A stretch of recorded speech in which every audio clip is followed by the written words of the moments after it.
Welcome to the Geriatric Dietitian, your go-to resource for nutrition that supports health, independence, and confidence in aging. I'm your host, Katie Dodd, registered dietitian and geriatric nutrition expert. Let's dive in. Hello and welcome to the 12th episode of the Geriatric Dietitian Podcast. What's in a name? Geriatric, elderly, senior, and older adult. Now, today's podcast is going to be a little bit different, but honestly, this is something that comes up all the time in my line of work, and it is the question of what do we even call an older adult? Do we say geriatric, elderly, senior, senior citizen, older adult, aging adult, elder, or maybe something completely different? And honestly, this conversation can be more complicated than you might think.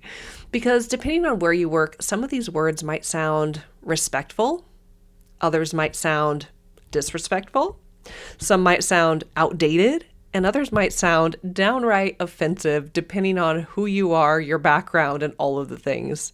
So I thought today it would be fun to have a conversation about these different names, why they could feel complicated, what these names mean, and why I ultimately chose the name the Geriatric Dietitian, and also why you might hear me using a variety of these words in my podcasts, in my blogs, in the work that I do online. At the end though, I would love to hear your thoughts. What term do you prefer? So let's start with the most basic question. What actually qualifies someone as an older adult? Generally speaking, in healthcare and research, older adulthood often starts around age 65. But even that can feel strange because honestly, aging is incredibly individual. Some people are hiking mountains at age 75.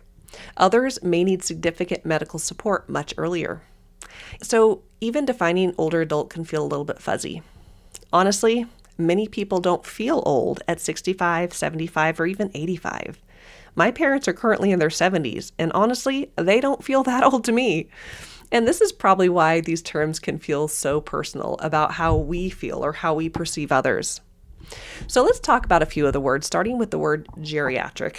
Now, I know this word can make people cringe a little bit. For some people, geriatric can sound very clinical. To others, it can sound ancient. Sometimes we hear the word geriatric and think, oh no, that sounds like a hospital word, right? Like a hospital ward, the geriatric ward.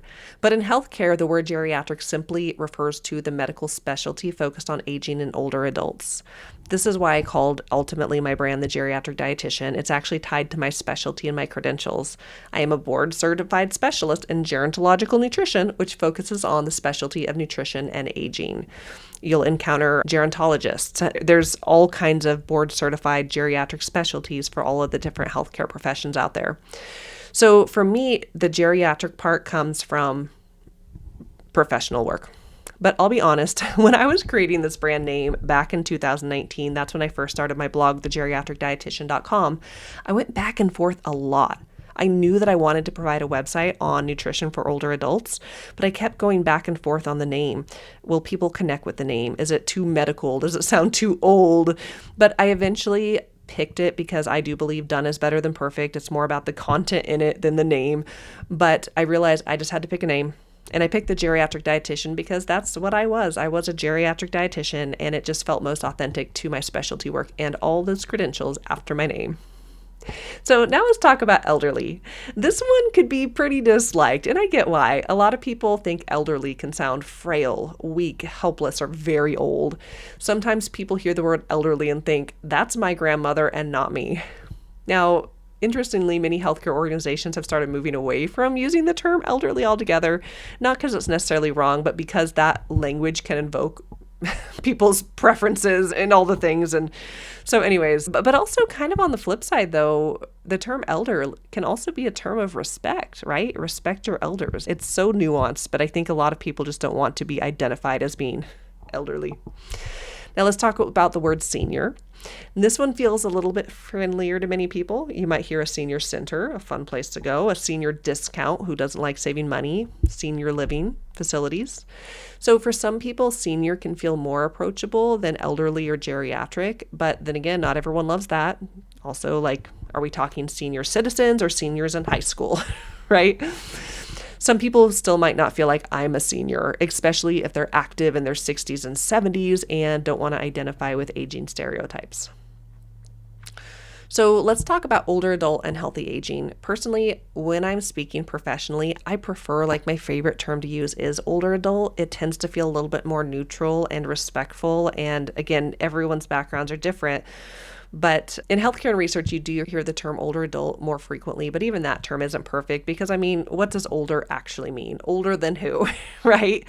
You can be 95 years old and still be the youngest one in the room, depending on who you're in the room with.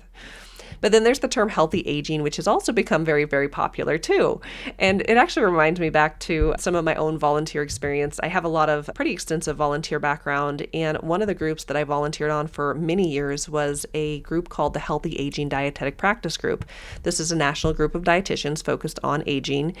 And interestingly, before I got on this group, it used to be called the Geriatric Nutrition Group, and they changed to Healthy Aging. And I remember we would have discussions on, like, is it clear in our name what we do and who we help? Because even when you think healthy aging can be like technically a baby's aging healthfully, a child, an adult, it could be the whole span of life.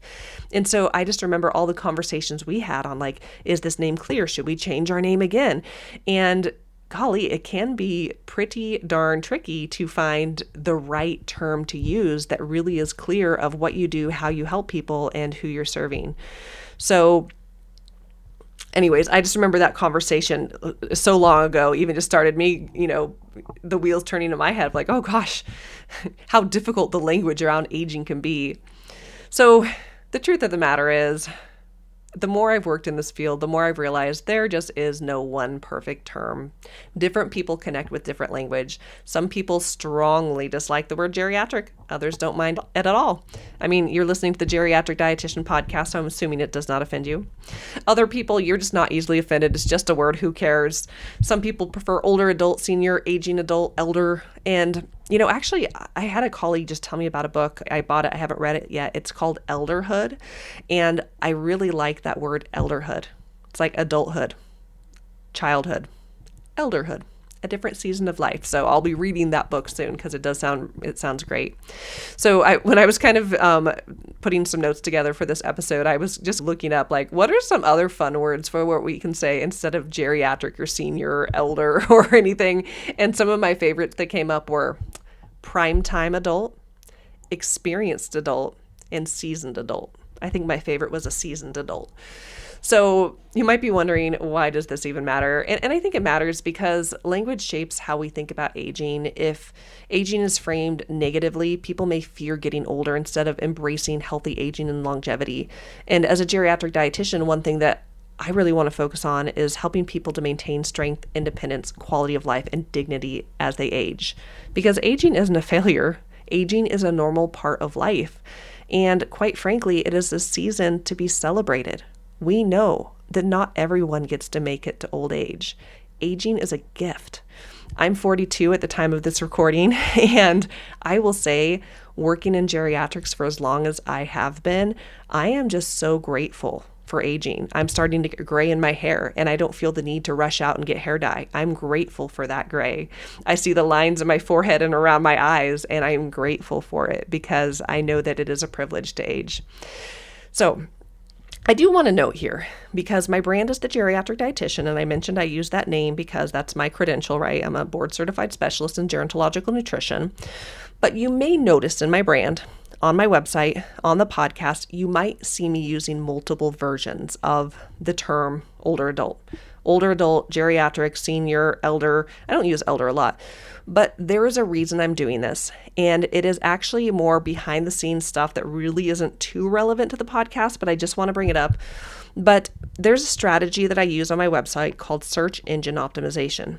This is a strategy where I'm actually using tools to find out what are people searching online, and I create content based around what people are searching for, because my goal is I want more people to find my stuff.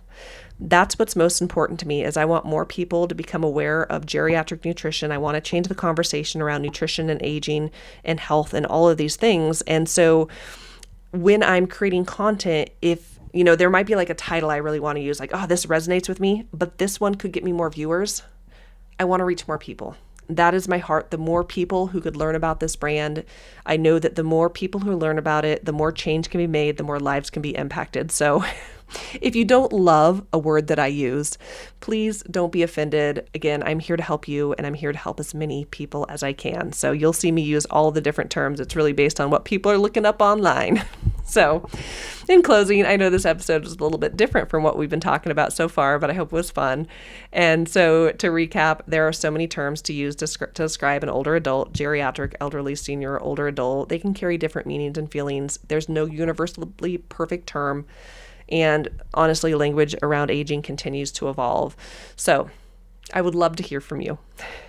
What term do you prefer? Older adult, senior, geriatric, elder, aging adult, maybe something else completely different. I would love to hear your thoughts. If you're watching this on YouTube, you can comment below. If you're listening to the podcast, you could reach out and let me know. If you're on my email list, you could reply. But it's always something I like discussing of what is your preference? We're all different. Things change over time, but I'd love to hear your thoughts. So if you enjoyed this episode, please follow, subscribe the podcast, share it with someone who may enjoy the conversation. Thank you so much for listening. I will see you next week on the podcast. Want simple nutrition tips to support healthy aging? Download my free guide, 10 Essential Nutrition Tips for Healthy Aging, packed with practical ways to stay strong, nourished, and independent as you age. Grab your free copy in the show notes or visit thegeriatricdietitian.com.